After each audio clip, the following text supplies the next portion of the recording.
Hey, welcome back to How to Barbecue Right. I'm Malcolm Reed. Today I'm cooking porterhouse steak. Now this is a man cut. It's perfect for Father's Day coming up. It's got the strip on one side, the filet on the other, 24 ounces of goodness. I'm also running a barbecue experiment. I'm going to see if I can cook one of these porterhouses on a pellet grill, ran all the way up as high as it'll go. Now to be fair, I'm going to fire up a propane grill and cook the other porterhouse. Now the pellet grill I'm going to use is a Traeger Pro 780. It goes to 450 and I'm going to push it to its max. The propane grill is a Weber Genesis 2 and I'm just going to hold it right in those temps so everything cooks about the same rate. We're going to see just which one turns out better. Let's get to cooking. I just took these two steaks out of the refrigerator and I want them to come up to ambient temperature, to room temperature. So they need to sit here on the cutting board for a little while. But I want to go ahead and get some flavors on them. So the first thing that I'm going to do is put some of this cash cow to them. And I love this as a first stage rub. It's got a lot of beefy notes to it and it brings out some flavor to these steaks. I'm going to put it on both sides, a good medium to heavy coat. You want it to really kind of dry marinate the meat. And it needs some time to do this. So I always give it 10 or 15 minutes so that moisture starts working out, those flavors start going in. That's a perfect time for us to go check out these two grills. So the first grill I'm firing up is this Traeger Pro 780. I've got it turned all the way up to 450 degrees and I've got some hickory pellets in there for some fuel. It'll be up there in probably 5-10 minutes. It won't take it long. So the propane grill is a Weber Genesis 2 and it's like any propane grill. You just turn the gas on the knob, hit the igniter button, the flames start up and the temp's gonna start climbing. We're gonna let it come up to about that 450, 475 range, same as we're gonna get off the Traeger, then we're gonna be ready to grill. So it's been about 12 minutes. The grills are up to temp. The next season I'm going to put on is just some of my steak rub. And this is just for texture on the outside. I'm going to just gently pat it in the steaks. I'm not rubbing it. We're just layering a little more flavor on. I like that kind of peppery bite the steak rub gives. And it's going to be excellent on the porterhouse. We're going to do the same thing to both sides. Hit it with a little steak rub. Now we're ready to go on the grill. All right, our Traeger's up to temperature, and I do have some grill grates on here because anytime I'm cooking a steak, I love to sear on these grill grates. They make them for any grill. I'm just gonna go right on the rack, press down a little bit to make sure we got good surface contact, and you can hear those grill grates sizzling the steak. Now I'm gonna get a timer set for 2 minutes on this Traeger steak. And the Weber's running about 475. We got a set of grill grates on it just to be fair, and we're going straight down with our porterhouse on it. We're getting that same sizzle. The grates are probably just a little bit hotter on this one because we got the flames right under them. Get the lid closed and we're gonna go 2 minutes on this steak as well. All right, it's been 2 minutes. Time to give our Traeger steak a little twist action. Just gonna go to a clean spot of the grill, get some more good surface contact, get the lid closed, set another timer for 2 minutes. Now we're gonna give our Weber steak a twist. Lift up, right over to a clean side. Press it down. Get the lid closed, let it cook 2 minutes. All right, time to flip our Traeger steak. It's been a total of 4 minutes, and that's what I want to do per side. We're gonna take it, we're gonna flip it back over. Look at those grill marks we got on this Traeger. If you think you can't sear on one up at 450 degrees, that looks good to me. That's good enough for a steak contest. All right, it's been a total of 4 minutes. It's time to flip this Weber steak too, and I would expect it to have some beautiful grill marks. Look at that, that's awesome.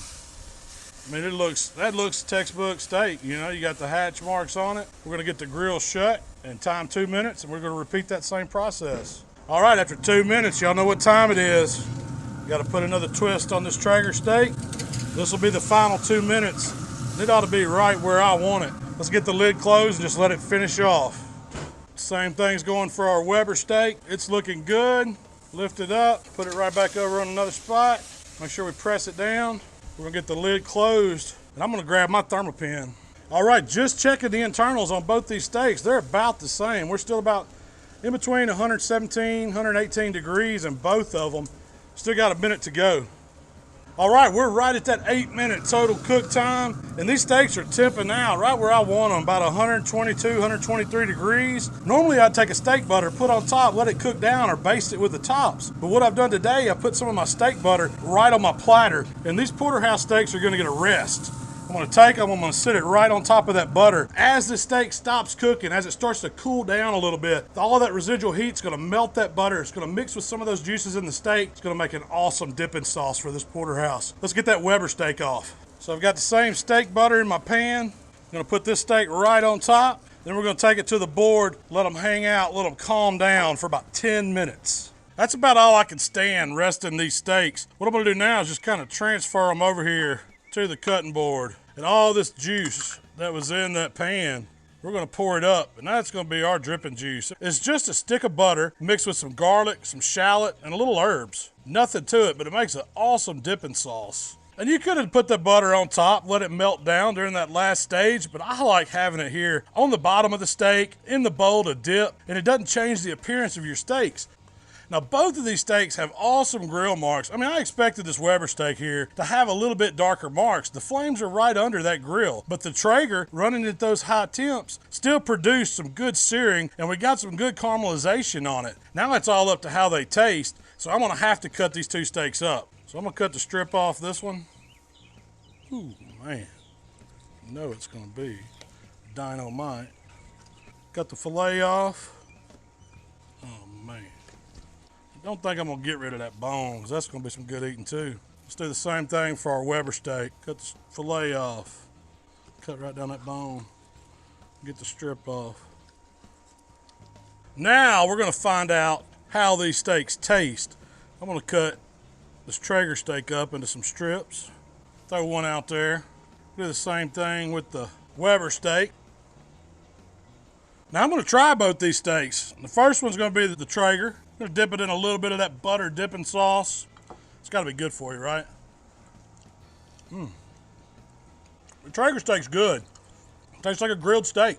I get the beefiness from the seasonings, spiciness from the peppers in it. Does have a little bit of a smoky note from that hickory wood burning below it. That's a great solid steak. Now I'm gonna try the Weber steak. It's cooked on the propane grill.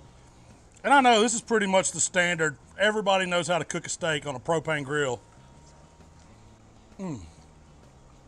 Weber steak's really good. I mean, same notes, we've seasoned them the same way. It doesn't have a smoky element. You don't really get the grill taste, but you taste the seasonings, you taste the meat. Nothing wrong with cooking it on the propane grill. That's kind of the standard. But I tell you what, this Traeger steak, I mean, look at that. That is beautiful. This is the filet.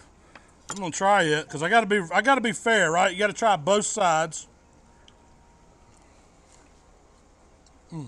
That one's awesome. The Traeger steak's really good, really good. I mean, if I'm judging them, it'd be hard to pick which one's better between the two. I mean, look at the filet that come off the propane grill. A little bit of the steak butter sauce. Phenomenal. So the Weber grill did put better sear marks on the steak, but the Traeger grill tasted better. So it's kind of a toss-up. This just goes to show that you can cook a steak at high temps on a pellet grill. Now the common factor was those grill grates, so you gotta get a set of those. And I tell you what, I wouldn't be upset with either one of these for Father's Day. That's a hint there, Shell. But you gotta try that steak butter, because I'm really onto something with that. Put it under the steak and let it melt with those steak juices and the heat off that steak, and then dip your steak in it when it's done, and you got some fine eating. Hey, thanks for checking out the video today. If you like what we're doing here at How to Barbecue Right, subscribe to the channel. You can catch us on Facebook, Instagram, and Twitter, and we shall wrap the week up with the podcast. You want to check that out too? We'll see y'all next time.